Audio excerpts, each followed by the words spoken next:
Thank you so much. The name tag tried to eat me, but I'm all right, don't worry. So my name is Sandra Joyce, and I'm the Vice President of Google Threat Intelligence. And what we do, our vision and our mission, is to protect Google, its customers, and the billions of users by creating a threat picture. And with this threat picture, we hope to disrupt adversaries. Now, there is a lot to this to understand the threat actors and what they are doing and what they are up to. But I think in a forum like this, it's incredibly important for us to understand what we're up against. Because if we're going to work together, we need to be very, very clear on how things are going and what is happening and what we're trying to solve for. So let me start off. The Prime Minister would actually referred to this already, but the GRU is the military intelligence arm of the Russian government.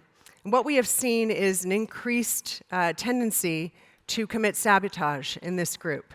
So not only has the sabotage unit that is disrupting around Europe in a physical sense occurred, but they also have a cyber unit now. The top right is the picture of this group holding up a sign saying sabotage. This is straight from the indictment. Now, many Western countries, including Estonia, were part of exposing this group. But if you think about that, the tendency here, it is nonstop.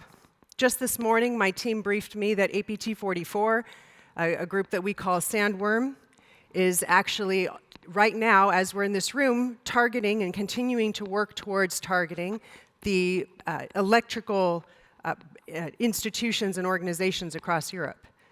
So different organizations that are charged with providing power as winter comes, that's what they're targeting this morning as we're sitting here.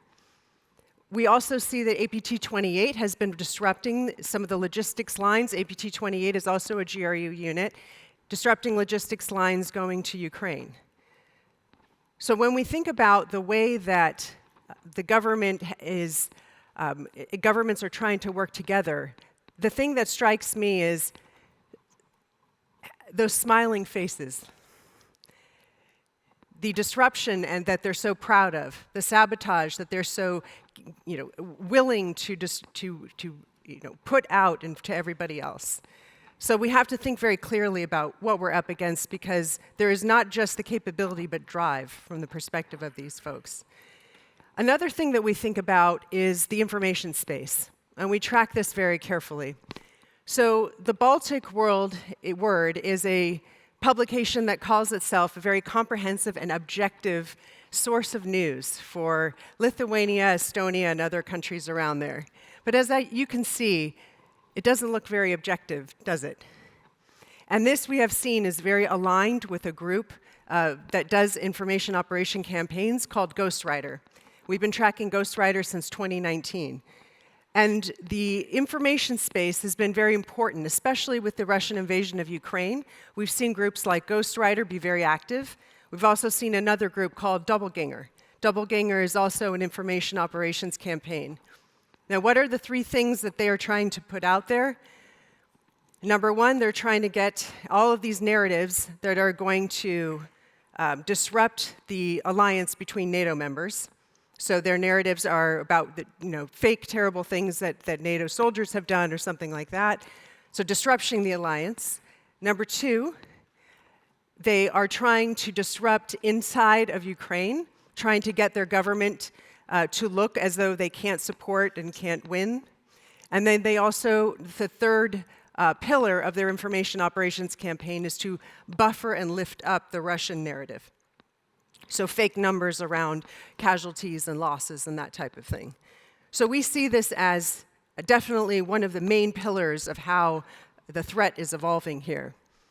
In this case, we also see that Ghostwriter we have attributed in large part to Belarus, with some, obviously, the long arm of Russian influence on there, because all of their narratives are aligned with Russian objectives. We also see a shift between strategic Russian efforts in the cyber domain to the battlefield itself. So in the first 4 months of the invasion of Ukraine, what you see there in the red boxes is all of the wiper malware that was used to target mostly civilian organizations and government organizations, trying to wipe out any command and control capability. What you see now to the right is what we're seeing most recently. These are fake mobile apps that are supposed to look like what Ukrainian soldiers are using on the battlefield. And they're tricked into either using these or downloading them, or they're putting their personal information in them. So we're seeing this focus. And remember, in the first 4 months of the invasion of Ukraine, what we saw was actually more wipers deployed in the first 4 months that we have tracked in the last 8 years. That's the level of aggression that we're looking at. Now we see a lot more targeting individual soldiers on the battlefield as they conduct their campaigns. So not just mobile malware that we've seen, but we've also seen close access capabilities. So what Russian soldiers will do is pick up mobile devices, either from fallen soldiers or from areas that they have captured, and continue to use the access that those devices have. We've also seen them siphon messages, so what that means is that they will be tricked into logging into encrypted messaging apps where it's Russian-controlled. So familiar Signal or other type of communication means, they're actually sort of sharing an account with Russians who can then see what they're saying. All of this is really about tracking Ukrainian movements on the battlefield and doing sort of pattern of life to really understand and give that battlefield edge. And then finally, they're using it to do watering holes. We've seen Russian targeting of iOS in these devices as well. So there's truly a broad spectrum of what we are seeing the Russian capability turn into. Now, I'm going to turn to something you probably aren't expecting if you don't follow this area very, very closely. And that is the new and evolving threat of North Korean IT workers. And I know what many of you are thinking. Why should I worry about a North Korean IT worker who is in a small, rogue country on the other side of the planet? Well, what's interesting is that these IT workers are stealing credentials online and getting themselves hired at Fortune 500 companies. They're getting hired at companies that are household names, international companies, tech companies, IT companies, cybersecurity companies. And the way that they're doing it is they're getting hired primarily through third-party or contractor-type contracts, where perhaps the hiring practices aren't as strict. And they're using this to get access then to the internal systems of these companies. Now, a lot of this is done in order to raise money for the regime, but in some cases we're seeing an overlap between the infrastructure they use here and intelligence agencies from North Korea, which are then deploying malicious code, or even as recently as a few weeks ago, extorting companies from within. And again, you're probably wondering, why do I care about this? Because we're seeing more and more, each of these are countries where these North Korean IT workers have been known to be trying to get hired or have been hired in companies here. And so we tracked one individual, for example, who he alone was responsible for running 12 different personas getting hired in different companies at the same time in Europe and in the United States. The FBI has raided laptop farms in Tennessee and Virginia and other places, and we know that now that it's becoming more known in the United States, now they're shifting their focus to Europe, and it's certainly something that we should be thinking about.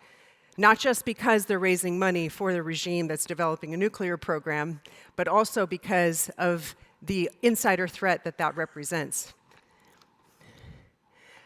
Now, I asked my teams, there's a lot of hype around AI, and I asked my team, which is a very large group of people who are focused on threats around the world, and I asked them, what is the threat actor actually doing with AI right now? Not the movies, not what we think they could do in 5 years. What are they doing actually right now? Well, what you see on the left is that's actually an IT worker that was hired into a cybersecurity company, and they used AI to change the image of their face so that they could get hired on. The only reason this person was caught was because when they were given a corporate laptop, and they uploaded a remote access tool onto it that triggered an alert, and then they were found out.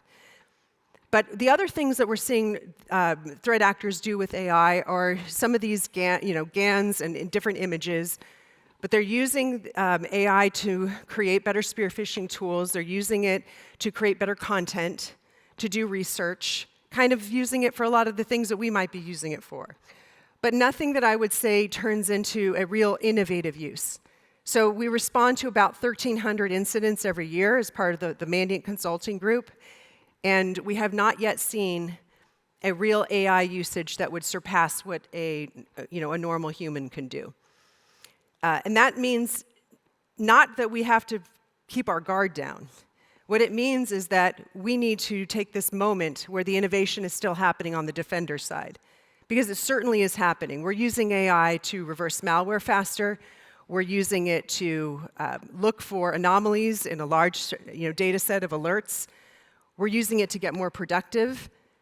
We're using it to look at smart contracts and cryptocurrency criminality investigations. And we're using it to try and do a lot of things that can defend us. The image on the right is a China-based information operation that was going. This is a completely fake individual with the whole setup. And what she is doing is she is talking about a supposed scandal with a Taiwan presidential candidate. All of it fake. But this is, again, what we're up against. So in conclusion, we talk a lot about the public-private partnership.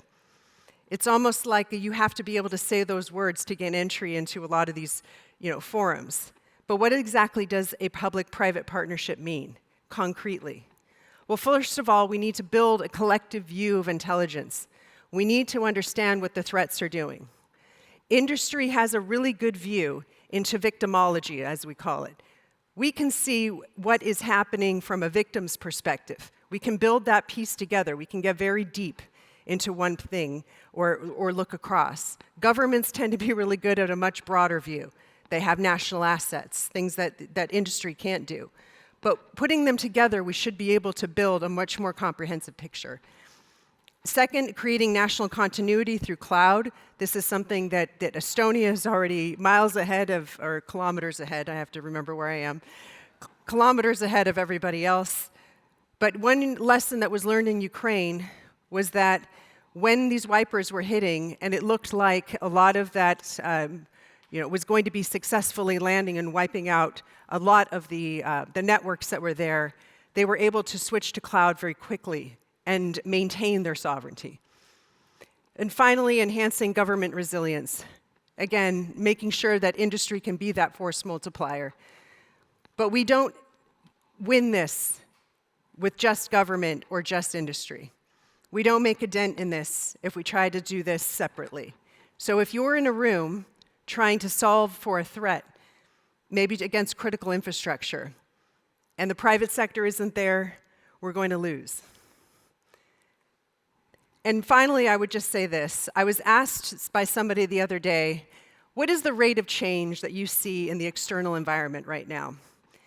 And I said, well, the regulatory environment, the threat environment, there's a lot. I would say 20%. I was just making it up, but it seems right. 20%. So about a fifth of what we deal with every single year is completely new.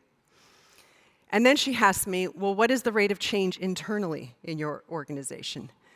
And then she got me there, because it's so much harder. Now, I don't think that an organization needs to change if you have sustainable, flexible systems.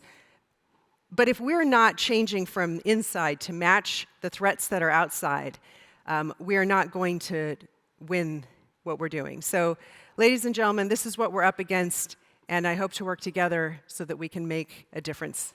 Thank you so much.